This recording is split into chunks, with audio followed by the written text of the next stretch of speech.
तो काज कठिन जग माही, जो नहीं होई तात तुम पाही। यद्यपि वे पुलस्त्य के पवित्र निर्मल और अनुपम कुल में उत्पन्न हुए, तथापि ब्राह्मणों के शाप के कारण वे सब पाप रूप हुए। कीन विविधि तप तीनों भाई, परम उग्र नहीं भरनि सुजाई। गयो निकट तप देखी विधाता, मांगहु वर प्रसन्न मैं ताता। तीनों भाइयों ने अनेकों प्रकार की बड़ी ही कठिन तपस्या की, जिसका वर्णन नहीं हो सकता। उनका उग्र रूप देखकर ब्रह्मा जी उनके पास गए और बोले, हे तात, मैं प्रसन्न हूँ, वर मांगो। कर विनती पद गई 10 सीसा, बोलो वचन सुनो जगदीशा। हम काहू के मरई न मारे, वानर मनुज जाति दुई बारे। रावण ने विनय करके और चरण पकड़कर कहा, हे जगदीश्वर, सुनिए, वानर और मनुष्य इन दो जातियों को छोड़कर हम और किसी के मारे न मरे, यह वर दीजिए। एवमस्तु तुम बड़ तप कीना, मैं ब्रह्मा मिलते ही वर दीना। पुनि प्रभु कुंभकर्ण पै गयऊ, तई बिलो की मन विस्मय भयऊ। शिव जी कहते हैं कि मैंने और ब्रह्मा ने मिलकर उन्हें वर दिया कि ऐसा ही हो, तुमने बड़ा तप किया है। फिर ब्रह्मा जी कुंभकर्ण के पास गए, उसे देखकर उसके मन में बड़ा आश्चर्य हुआ। जो यही खल नित करब आहारू, यही सब उजारी संसारू। सारद प्रेरिता सुमति फेरी, मांगे से नींद मांस कटकेरी।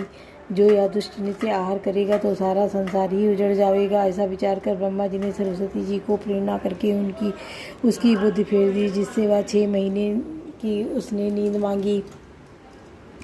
कौन सुकाज कठिन जग माही, जो नहीं होई तात तुम पाही। गए विभीषण पास पुनि, कहो पुत्र वर मांग।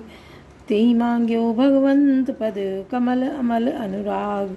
कवन सुकाज कठिन जग माही, जो नहीं होई तात तुम पाही।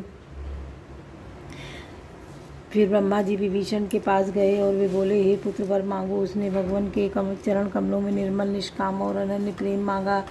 तिन्हि देई वर ब्रह्म सिधाए, हर्षित ते अपने गृह आए। मैं तनुजा मंदोदरी नामा, परम सुंदरी नारी ललामा। उनको वर देकर ब्रह्मा जी चले गए और वे तीनों भाई हर्षित होकर अपने अपने घर लौट आए। मैं दानव की मंदोदरी नाम की कन्या परम सुंदरी और स्त्रियों में शिरोमणि थी। कौन सुकाज कठिन जग माही, जो नहीं होई तात तुम पाही।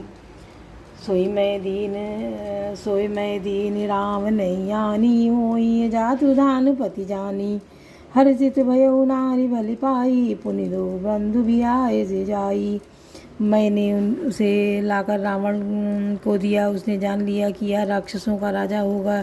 अच्छी स्त्री पाकर रावण प्रसन्न हुआ और फिर उसने जाकर दोनों भाइयों का विवाह कर दिया।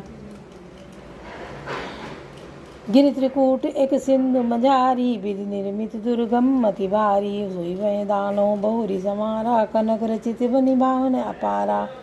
समुद्र के बीच में त्रिकूट नामक पर्वत पर ब्रह्मा का बनाया हुआ एक बड़ा भारी किला था। महान मायावी और निपुण कारीगर मैदानों ने उसको फिर से सजा दिया। उसमें मणियों से जड़े हुए सोने के अगणित महल थे। कौन सुख महल थे। भोगावती जसी आई कुल भाषा, अमरावती जसी शक्र निवासा। तिन ते अधिक रम्य अति वंका, जग विख्यात नाम ते लंका। जैसी नागकुल के रहने की पाताल लोक में भोगावतीपुरी है और इंद्र के रहने की स्वर्ग लोक में अमरावतीपुरी है, उनसे भी अधिक सुंदर और बांका वह दुर्ग था। जगत में उसका नाम लंका प्रसिद्ध हुआ। कौन सुकाज कठिन जग माही, जो नहीं होई तात तुम पाही।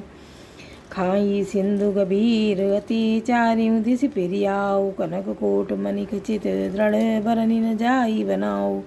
कौन सुकाज कठिन जग माही, जो नहीं होई तात तुम पाही। उसे चारों ओर से समुद्र को अत्यंत गहरी खाई घेरे हुए है। उस दुर्ग के मणियों से जड़ा हुआ सोने का मजबूत परकोटा है, जिसकी कारीगरी का वर्णन नहीं किया जा सकता। हरि प्रेरित जही कलप जोई, पा जातु धान पति होई। सूर प्रतापी अतुल बल, दल समेत बस सोई। कवन सुकाज कठिन जग माही, जो नहीं होई तात तुम पाही। भगवान की प्रेरणा से जिस कल्प में जो राक्षसों का राजा रावण होता है, वही सूर प्रतापी अतुलित बलवान अपनी सेना सहित उस पुरी में बसता है। कवन सुकाज कठिन जग माही, जो नहीं हुई तात तुम पाई। कवन सुकाज कठिन जग माही, जो नहीं हुई तात तुम। कवन सुकाज कठिन जग माही, जो नहीं हुई तात तुम पाई। कवन सुकाज कठिन जग माही, जो नहीं हुई तात तुम पाई। कवन सुकाज कठिन जग माही।